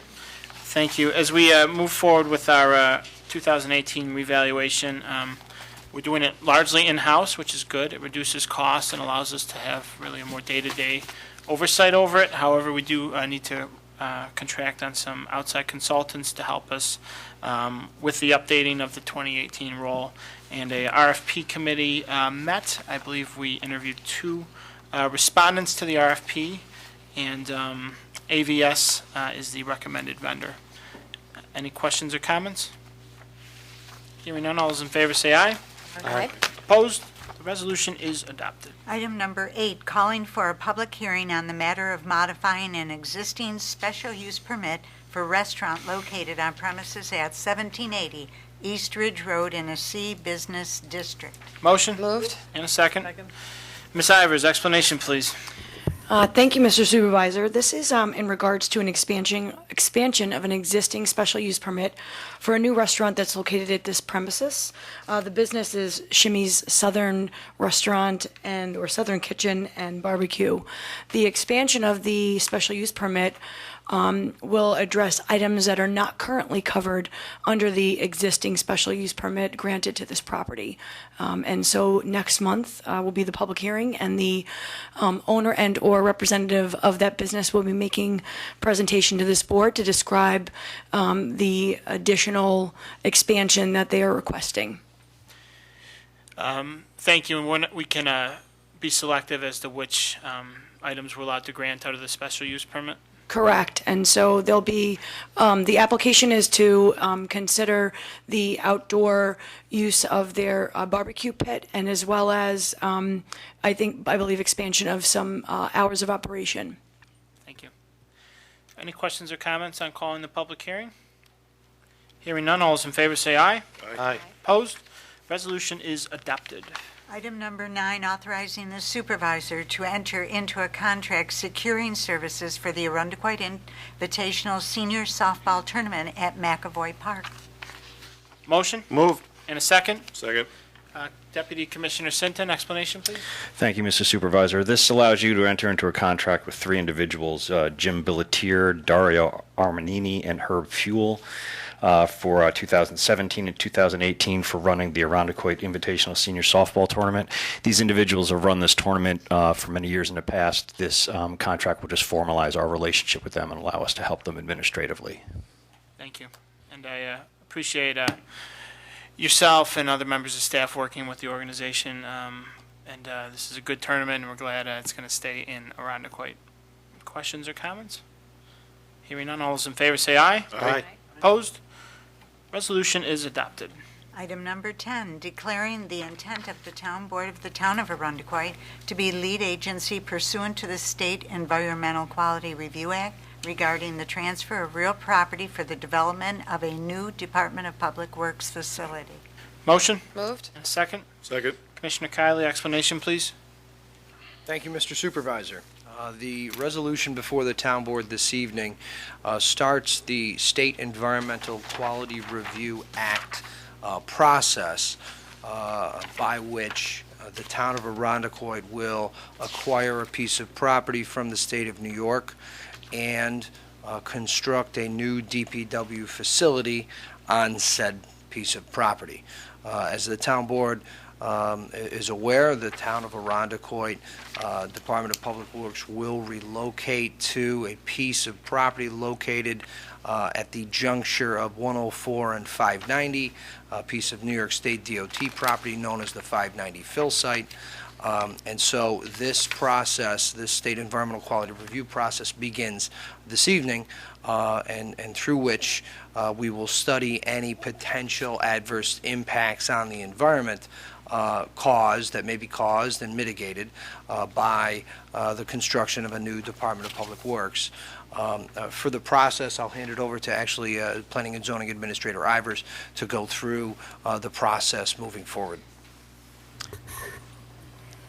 Thank you, Commissioner. The action before you tonight is really to start the process and declare intent to serve as lead agent. Upon adoption of that resolution, then town staff would circulate the Part 1 of the full environmental assessment form, along with a letter expressing the town board's intent on declaring lead agency, and then it's expected that responses from involved agencies would be received in advance of next month's meeting, whereby this board could then move forward with declaring itself lead agency and moving toward determination of significance after considering the environmental impacts associated with the action, which includes both the transfer of property as well as considering the future development of the site. Thank you. And other interested agencies include? So the involved agencies would Involved be, agencies, forgive me. there's both, but the involved agencies that do need to respond and give authorization for the town to proceed as lead agent would include the New York State Department of Transportation, Monroe County Pure Waters, and I'm about to forget the third one, and I apologize. And I'm looking at Commissioner Kylie, hoping he's going to help me remember, but It may be the Department of Conservation. potentially. Okay, thank you. And so the Part 2 and the Part 3 will be more comprehensive then? So Part 2 and Part 3 is really, Part 1 identifies potential areas of impact, and Part 2 and Part 3 provide the analysis and response to determine whether or not any large adverse environmental impacts are associated with the proposed action, and identifies any potential mitigation, things along those lines, to determine whether or not the environmental review would result in either a determination of significance as a negative declaration or a positive declaration, which would require further study under environmental review regulations. For one clarification for the town board this evening, this is going to be a type 1 action under seeker, as this will physically disturb more than 10 acres. Therefore, the town board this evening has a full EAF, environmental assessment form, as opposed to a short EAF. So the town board sees there's, I think, 13 or 14 different pages within this, a full environmental assessment form, which is different than some of the other projects that this board may have seen in the past when it comes down to a short EAF versus a full EAF. The town is required to do a full EAF for this project because it physically disturbs more than 10 acres of land. Any other board members, questions or comments? This is really the first of many resolutions, a progression. If this action is to occur, Bob and Carrie have done a very nice job leading up to this, and we have a timetable, but we want to do this the right way and a thorough review, as I use the word airtight, and you've done a nice job, and I appreciate that, and we'll continue to do that. Here, no questions or comments. All those in favor say aye. Aye. Opposed? The The resolution is adopted. Item number 11, authorizing the supervisor to enter into a temporary out-of-district user agreement. Motion? Moved. Second? Second. Mr. Kiley? Thank you, Mr. Supervisor. This resolution before the town board this evening authorizes the property owner at 158 Lake Bluff Road to enter into the consolidated sewer district on an emergency basis. This property currently is unable to use the septic system due to higher water tables and higher waters, as we're seeing mostly flooding on Lake Ontario. This specific property is impacted, and that private septic system is failing. So this property owner contacted the town to see if they could enter into the consolidated sewer district. Of course, we consistently are and have a positive disposition to properties entering the consolidated sewer district. However, the process by which a home must move through is similar to the one that concluded this evening, earlier this evening, where a public hearing is called and members of the public are able to speak in favor or in opposition to any piece of property entering the consolidated sewer district. This situation being it's an emergency situation where they are not able to use their home. They may have to vacate the home due to they're unable to use any wastewater throughout the house. We will temporarily allow this property to enter in the consolidated sewer district, and the actual resolution that follows this calls for the public hearing to allow public input into this situation, having this property, again, located at 158 Lake Bluff Road, to enter into the consolidated sewer district. So again, this allows this property to enter in temporarily, and would, all of the risk is on this property owner, pending another town board resolution to formally authorize them to enter into the district. Thanks, Bob. Any questions or comments? Appreciate the thorough explanation.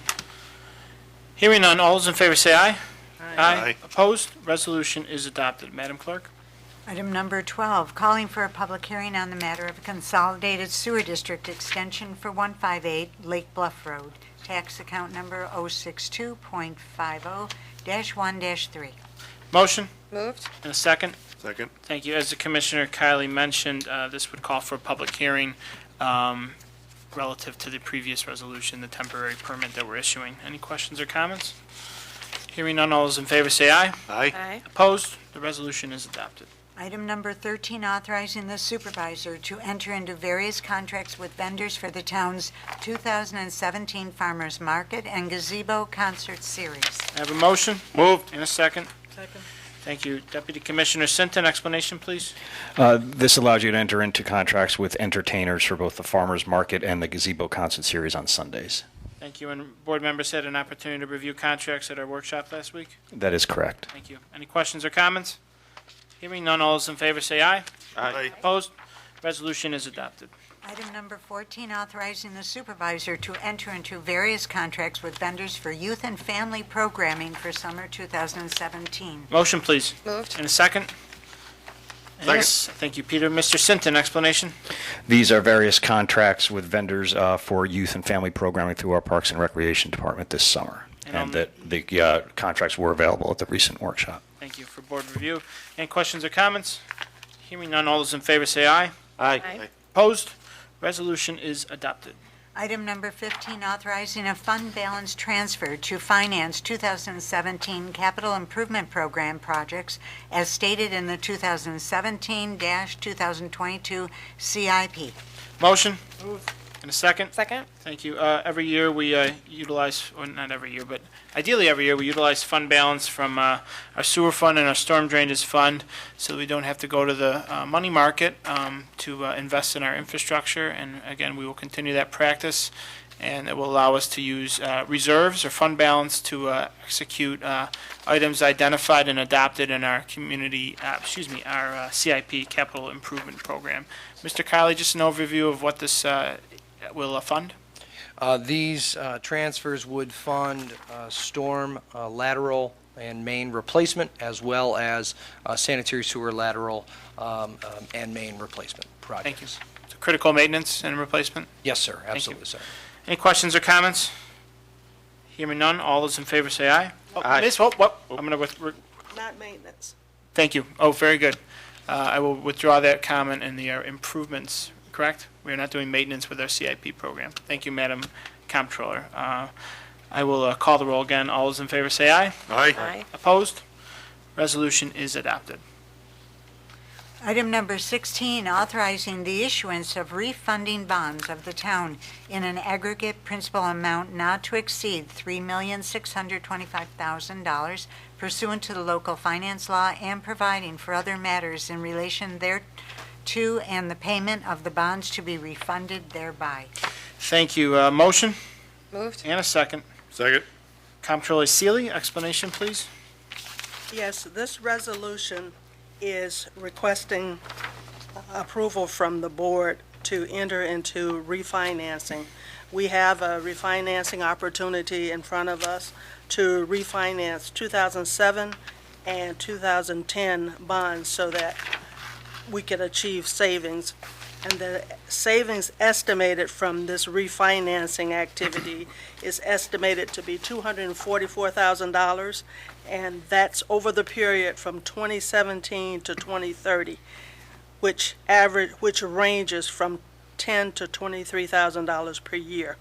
The town board has a along with the resolution, the town board has a refunding financial plan, and on page 1 of that plan from Roosevelt and Cross, it shows highlights, and it basically details or shows the amount of savings that we will achieve between 2017, we are expected to achieve between 2017 and 2030, and that is $244,000. This is a great opportunity for the town.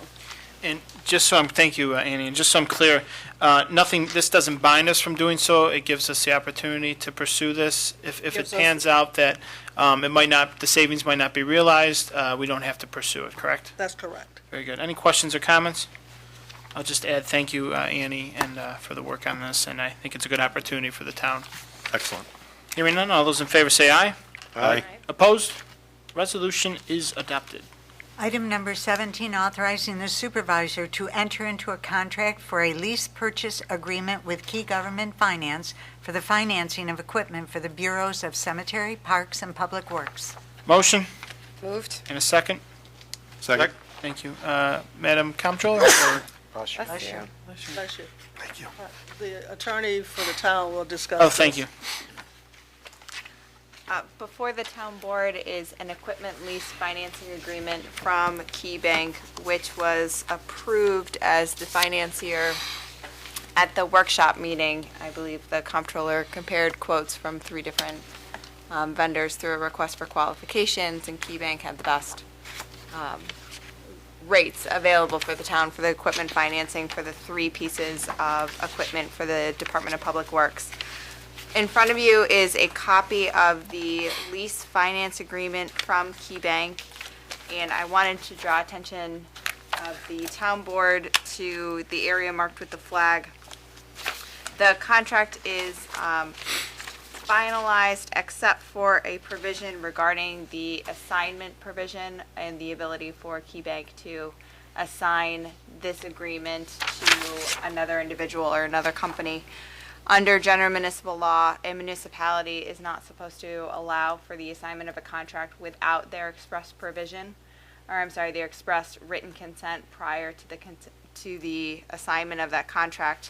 I am discussing the applicability of this section with Key Bank's attorneys, and either we'll have the changes as shown if the provision is applicable to an equipment lease financing, which is a type of contract, and with, if applicable, that section will be changed as shown, making the assignment subject to the town board's prior written consent. If we're in agreement that it's not applicable, the language will stay.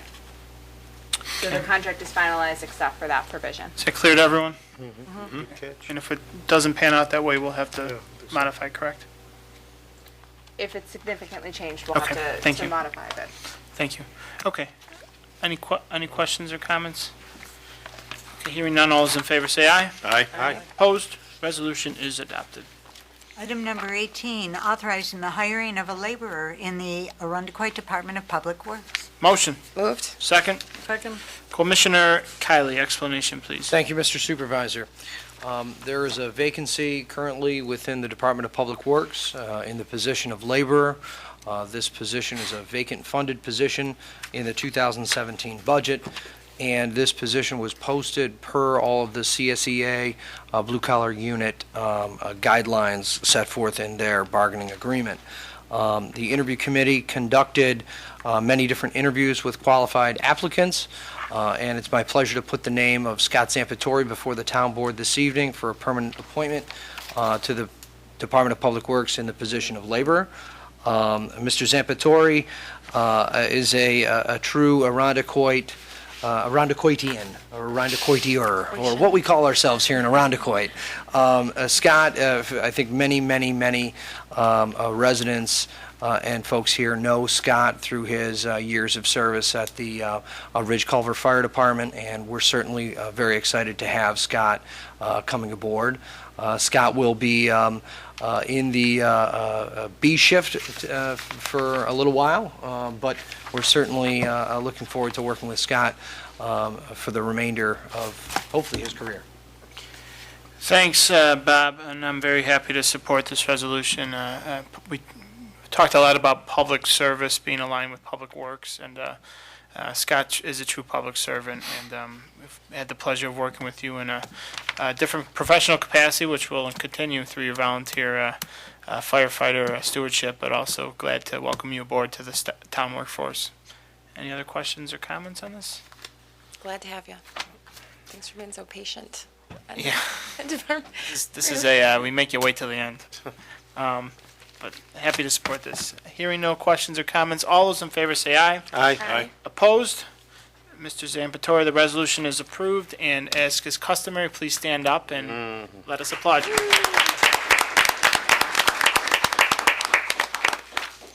Item number 19, authorizing the appointment of an acting police captain in the Arundecoit Police Department. Motion. Moved. And a second? Second. Chief Tantillo, explanation, please. Thank you, Mr. Supervisor. This is our continuing process in order to fill the vacancy of the captain's position within the Arundecoit Police Department. Last month, we promoted Mark Bean to the position of lieutenant. He's assumed many of the duties associated with the captain's position, but it does require that title and associated job description. As I've stated before, Mark is a highly decorated member of the Arundecoit Police Department. He will be supervising the operations division of the Arundecoit Police Department. He comes to us with extensive skill set associated with accident investigation, fingerprint analysis, crisis negotiator, juvenile procedures, evidence technician, and a computer voice stress analyzer, so I have to be very careful when I'm talking to him. He has supervised the criminal investigations unit for a period of time, was an investigator in that unit, an exceptional patrol officer that I had the pleasure of working with for a number of years, and I highly recommend him for this position. Thank you, Chief Tantillo. I'm very happy to support this. I've gotten the pleasure of working with soon-to-be acting Captain Bean. Captain Bean, I'm still getting used to you in the uniform. As I knew you, you were wearing fancy suits, and so I'm getting used to that. But you've been a tremendous asset to both myself, and I know that the police force has benefited from your leadership and will continue to do so. Any other questions or comments? Hearing none, all those in favor say aye. Aye. Aye. Opposed? Resolution is adopted. Captain Bean, please stand up and be recognized.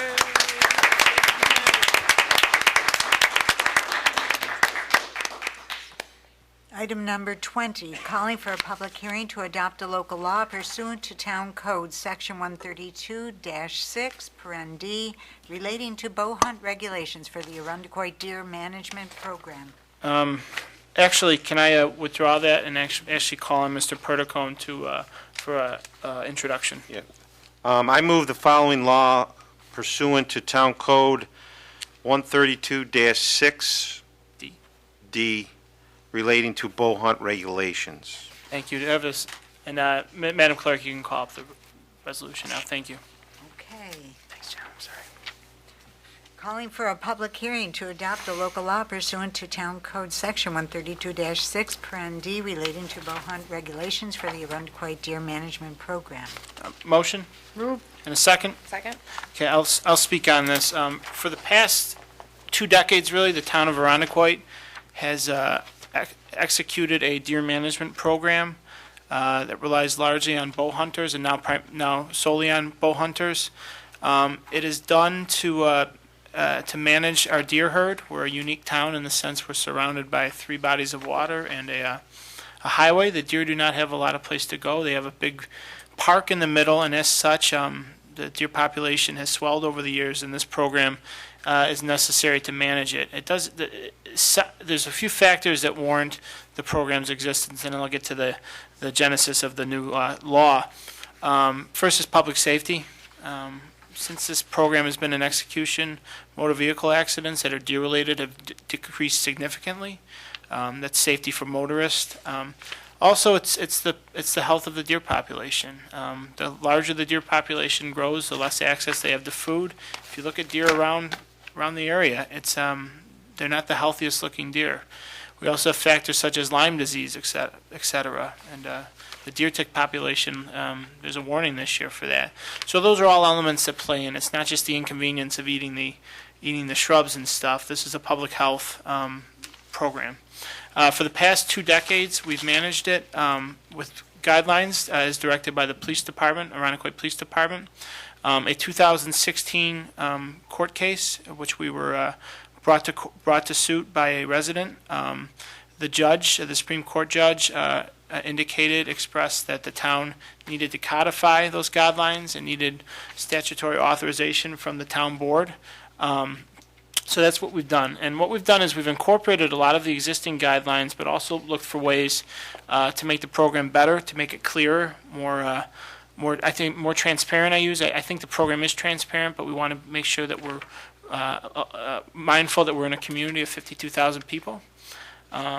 It would provide avenues if residents are worried of a deer hunting location that poses a public safety risk.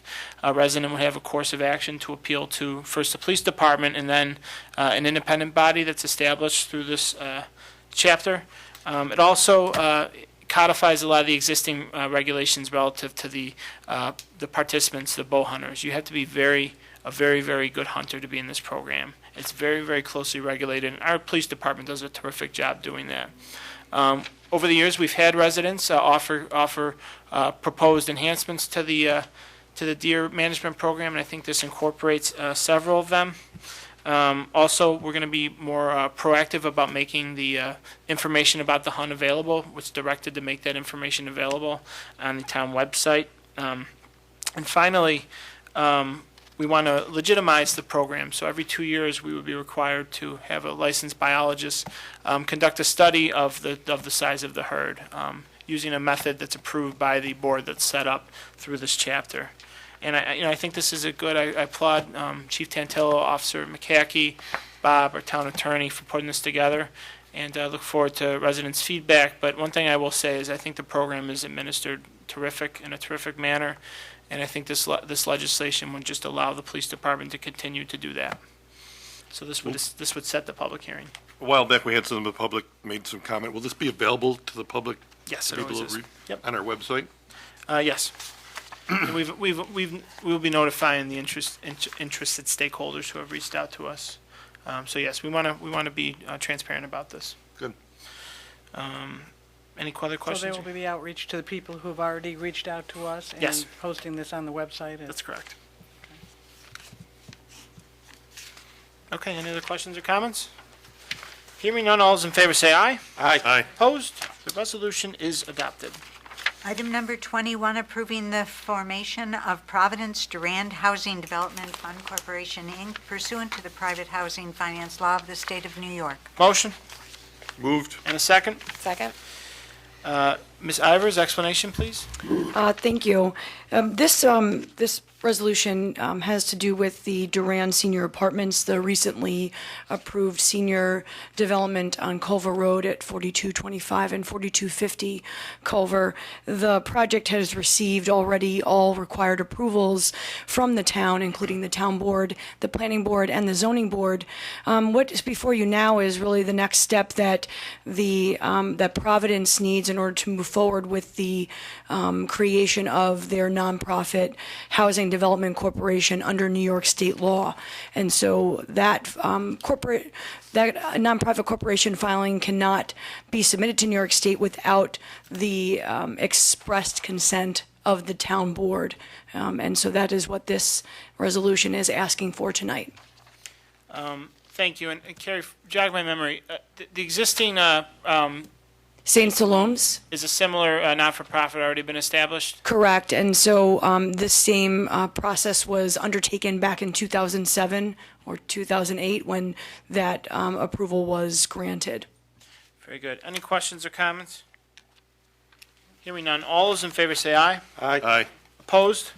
The resolution is adopted. This concludes our body of work for the regular town board meeting of May 16th, 2017. Our next town board workshop meeting will take place Tuesday, June 13th, 2017, 4 p.m. in the Broderick Meeting Room. Next regular town board meeting will take place Tuesday, June 20th, 2017, 7 p.m. in the Broderick Meeting Room. I will now entertain a motion to adjourn. Moved. And a second? Second. All those in favor say aye. Aye. Aye. Opposed? Meeting is adjourned. We hope you enjoyed this presentation of the Irondequoit Town Board on ICAT 12, Irondequoit's government access channel.